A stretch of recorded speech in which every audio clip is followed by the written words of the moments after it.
ಜಾತಕಗಳನ್ನ ನೋಡಿ ಈ ಮುಹೂರ್ತ ಫಿಕ್ಸ್ ಮಾಡಿದ್ದಲ್ವಾ? ಅವಾಗ ಇಲ್ದೇ ಇರೋ ಸಮಸ್ಯೆಗಳು ಇವಾಗ ಹೇಗೆ ಬಂತು? ತಾಯಿ, ನಾವು ಎಷ್ಟೇ ಹುಷಾರಾಗಿದ್ರು ಕಣ್ ತಪ್ಪಿ ಚಿಕ್ಕ ಪುಟ್ಟ ತಪ್ಪುಗಳಾಗುತ್ತೆ ಅಲ್ವಾ? ಆಗತ್ತೆ. ಈ ವಿಷಯದಲ್ಲೂ ಅಷ್ಟೇ.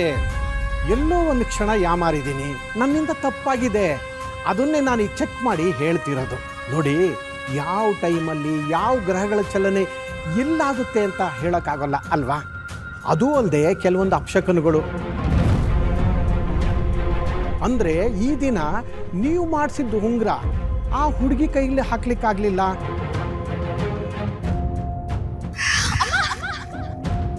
ಗೌರಿ ಪೂಜೆ ಸಮಯದಲ್ಲಿ ಕುಂಕುಮ ಎಲ್ಲ ಚೆಲ್ಲೋಯ್ತು. ಇದನ್ನೆಲ್ಲ ನೋಡಿದ ಮೇಲೆ ಒಂದು ನನಗೆ ಸಣ್ಣ ಅನುಮಾನ ಶುರುವಾಯಿತು.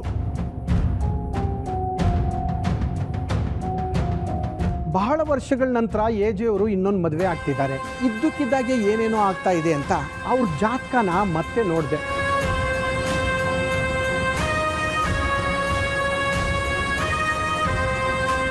ನಿಮಗೆ ಗೊತ್ತಲ್ಲ ತಾಯಿ, ಎಂಗೇಜ್ಮೆಂಟು ಯಾವುದೋ ಹುಡುಗಿ ಜೊತೆ ಆಯಿತು. ಮೆಹಂದಿ ಶಾಸ್ತ್ರ ಇನ್ಯಾರ ಜೊತೆನಲ್ಲೂ ಆಯಿತು. ಅರಿಶಿನ ಶಾಸ್ತ್ರದಲ್ಲೂ ಏನೇನೋ ಆಗೋಯ್ತು.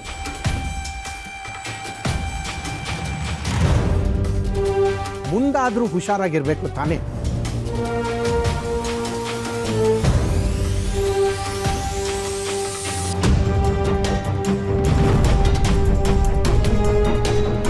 ನಿಮ್ಮ ಮಾತೆಲ್ಲ ಸತ್ಯನೇ, ಆದ್ರೆ ಇವಾಗ ಏನ್ ಮಾಡ್ಬೇಕು ಅಂತ ಹೇಳಿ. ಇನ್ನೇನಿಲ್ಲ ತಾಯಿ, ಕಂಕಣ ಕಟ್ಟಿದ ಕ್ಷಣದಿಂದ ಸಪ್ತಪದಿ ತುಳಿದು ಮುಗಿಯೋವರೆಗೂ ಯಾರೂ ಹುಡುಗಿ ಮುಖ ನೋಡಬಾರ್ದು.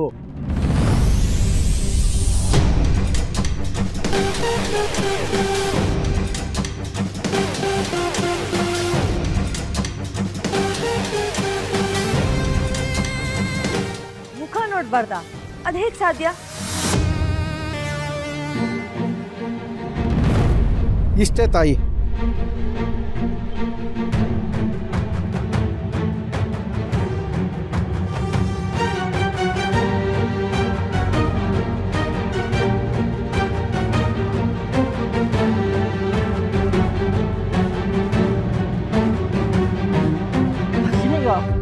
ಇದು ನಮ್ಮ ಸಂಪ್ರದಾಯ ಅಲ್ಲ. ಇದಕ್ಕೆ ಬೇರೆ ಏನಾದ್ರೂ ಪೂಜೆನೋ ಅಥವಾ ಇನ್ನೇನಾದ್ರೂ ಪರಿಹಾರನೋ ಇದ್ರೆ ಹೇಳಿ ಮಾಡೋಣ. ಆದ್ರೆ ನಮ್ದಲ್ಲದ ಸಂಪ್ರದಾಯ ಮಾಡಿ ಅದನ್ನ ನೋಡಿ ಜನರೆಲ್ಲ ನಕ್ಕಿದ್ರೆ ಒಂದ್ಸತಿ ಯೋಚನೆ ಮಾಡಿದೀರಾ ನೀವು? ತಾಯಿ, ಜನಗಳು ಮಾತಾಡ್ತಾರೆ ಅನ್ನೋ ಕಾರಣಕ್ಕೆ ಇದನ್ನು ಮೀರಿ ನೀವು ಮದುವೆ ಮಾಡಿದರೆ ಮುಂದೆ ಅನಾಹುತ ತಪ್ಪಿದ್ದಲ್ಲ.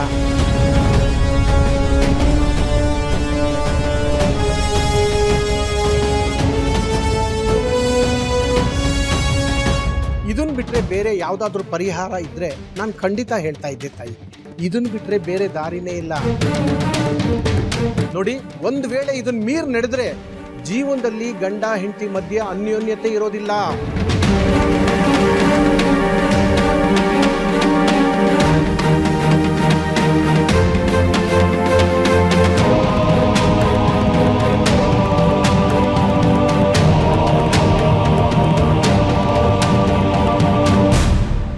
ಇಬ್ಬರು ಜೀವನದಲ್ಲೂ ಮಾತ್ರ ಅಲ್ಲ, ಈ ಮನೆ ನೆಮ್ಮದಿ ಕೂಡ ಹಾಳಾಗುತ್ತೆ.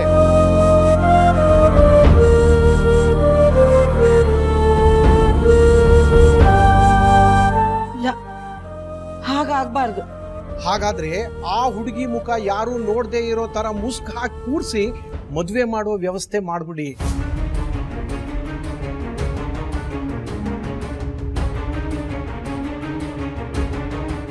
ಆಯ್ತು ಪುರೋಹಿತ್ರೆ, ಇದಕ್ಕೇನೆಲ್ಲ ಬೇಕೋ ಅದನ್ನೆಲ್ಲ ವ್ಯವಸ್ಥೆ ಮಾಡಿಸ್ತೀನಿ. ಲಕ್ಷ್ಮಿ, ಇದನ್ನ ಶ್ವೇತಾ ಮನೆಯವ್ರಿಗೆ ತಿಳಿಸ್ಬಿಡು. ದುರ್ಗಾ, ರಾಮ್ ಬಂದು ಮದುವೆ ಮಂಟಪದ ಹತ್ರ ಇದೆಲ್ಲ ಯಾಕೆ ಹೇಗೆ ಅಂತೆಲ್ಲ ಕೇಳಿದ್ರೆ ಚೆನ್ನಾಗಿರೋದಿಲ್ಲ. ಅದಕ್ಕೆ ಅವನಿಗೂ ಈ ವಿಷಯ ಎಲ್ಲ ತಿಳಿಸ್ಬಿಡು. ಆಯ್ತು ಅಜ್ಜಿ. ಪುರೋಹಿತ್ರೆ, ಈ ಮದ್ವೆ ಯಾವ ಸಮಸ್ಯೆ ಇಲ್ಲದೆ ನಡಿಬೇಕು. ನಡೆಯುತ್ತೆ ತಾನೆ? ಖಂಡಿತ ನಡೆಯುತ್ತೆ. ಅದಕ್ಕೆ ಈ ಪರಿಹಾರಗಳು. ಎಲ್ಲ ದೇವ್ರಿಚ್ಛೆ. ಅವನಿಚ್ಛೆ ಮೀರಿ ಏನ್ ನಡೆಯತ್ತ ಹೇಳಿ?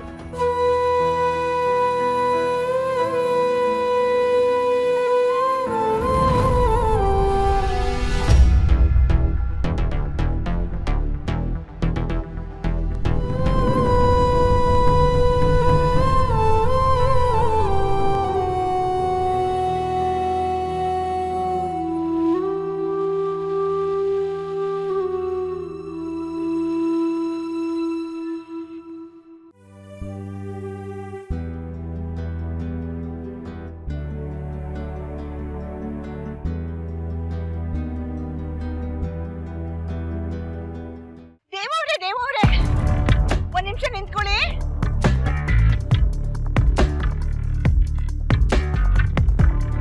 ಏನ್ ಪ್ಲಾನ್ ನಿಮ್ದು? Super super.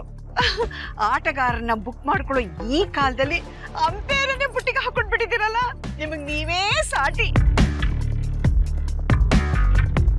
ಮದುವೆ ಮಂಟಪದಲ್ಲಿ ಏಜೆ ಪಕ್ಕದಲ್ಲಿ ಲೀಲಾನೇ ಕೂರ್ಲಿ, ಶ್ವೇತಾನೇ ಕೂರ್ಲಿ.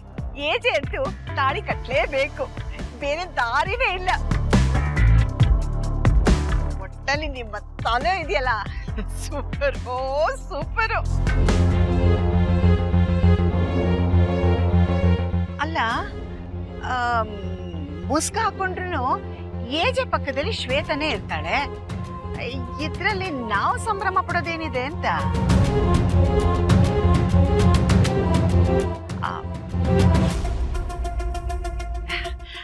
ದೇವವ್ರೆ, ನೀವೇನು ಬೇಜಾರು ಮಾಡ್ಕೊಳ್ಳಿಲ್ಲ ಅಂದ್ರೆ ನಂದೊಂದು ಪ್ಲಾನ್ ಇದೆ, ಹೇಳ. ಈಗ ಏಜೆ ಮನೆಯವ್ರಿಗೆ ಶ್ವೇತನ್ಗೆ ಆ ದೋಷ ಇದೆ ಈ ದೋಷ ಇದೆ ಅಂತ ಹೆದರ್ಸ್ಬಿಟ್ಟು ಶ್ವೇತನ್ನ ಓಡಿಸಿ ಲೀಲನ ತಂದು ಕೂರಿಸ್ಬಿಟ್ರೆ, ಅಲ್ಲ ಎಲ್ಲ ಕ್ಲಿಯರ್ ಆಯ್ತು ಅಂತ ಅನ್ಕೊಂಡು ಓಡೋಡ್ ಬಂದೆ. 5 ನಿಮಿಷದಲ್ಲಿ ನನ್ನ ಸಂತೋಷಕ್ಕೆ ಕಲ್ಲು ಹಾಕ್ಬಿಟ್ರಲ್ಲ. ಅಯ್ಯೋ, ಇಲ್ಲಿ ಚಮತ್ಕಾರನೂ ನಡೆಯಲ್ಲ, ಪವಾಡನೂ ನಡೆಯಲ್ಲ. ನನ್ಗೆ ತಲೆ ಕೆಡ್ತಿದೆ. ನನ್ನ ಪ್ರಶ್ನೆಗೆ ಉತ್ತರ ಕೊಡಿ. ಶ್ವೇತಾ ಜಾಗಕ್ಕೆ ಲೀಲಾ ಹೇಗ್ ಬರ್ತಾಳೆ? ನೆಕ್ಸ್ಟ್ ಮಾಡ್ಬೇಕಾಗಿರೋದು ಅದೇ ಪ್ಲಾನ್ ತಾನೆ. ದೇವವ್ರೆ, ದಯವಿಟ್ಟು ನಿಮ್ ಪ್ಲಾನ್ ಏನು ಅಂತ ತಿಳಿಸ್ಬಿಡಿ. ಯಾಕೆಂದ್ರೆ ಪುರೋಹಿತರ ಕೈನಲ್ಲಿ ಸುಳ್ಳು ಹೇಳಿಸಿದಷ್ಟು ಇದು ಸುಲಭ ಅಲ್ಲ. ಮನೆ ಕಟ್ಟೋಕೆ ಐಡಿಯಾ ಇಲ್ಲದೆ ಯಾರು ಫೌಂಡೇಶನ್ ಹಾಕಲ್ಲ. ನಿಮಗ ಚಿಂತೆ ಬೇಡ, ಸುಮ್ಮನೆ ನಾನು ಹೇಳೋದನ್ನ ಕೇಳಿ ಅಷ್ಟೇ. ಆಯ್ತು, ಒಟ್ನಲ್ಲಿ ಅವಳು ಮದುವೆ ಆಗ್ಬೇಕು. ಅದಕ್ಕೆ ನಾನು ಏನ್ ಬೇಕಾದ್ರೂ ಮಾಡ್ತೀನಿ. ಮೊದಲು ನನಗೆ ಟೆನ್ಷನ್ ಕೊಡದೆ ಒಂದು ಕಡೆ ಗಂಭೀರವಾಗಿ ನಿಂತ್ಕೊಳ್ಳಿ. ನೀವು ಕಾಲಿಗೆ ಚಕ್ರ ಕಟ್ಕೊಂಡು ಸುತ್ತಿರೋ ನಿಮ್ಮ ಮಗಳನ್ನ ಒಂದು ಕಡೆ ಹಿಡಿದಿಟ್ಕೊಳ್ಳಿ. ಉಪಕಾರ ಆಗುತ್ತೆ. ಮುಂದಿನ ಕೆಲಸನ ನಾನು ನೋಡ್ಕೊಳ್ತೀನಿ. ಅಷ್ಟೇ ತಾನೇ? ಅವಳಿನ್ ನನ್ನ ಸೆರಗ್ ತುದಿನಾಲೆ ಸೇರಿದ್ಲು ಅಂತಾನೆ ಅರ್ಥ. ತಂದು ಕೂರಿಸ್ಬಿಡ್ತೀನಿ. ಬರ್ಲಾ? ಕೋಪ ಮಾಡ್ಕೋಬೇಡಿ, ಬರ್ತೀನಿ.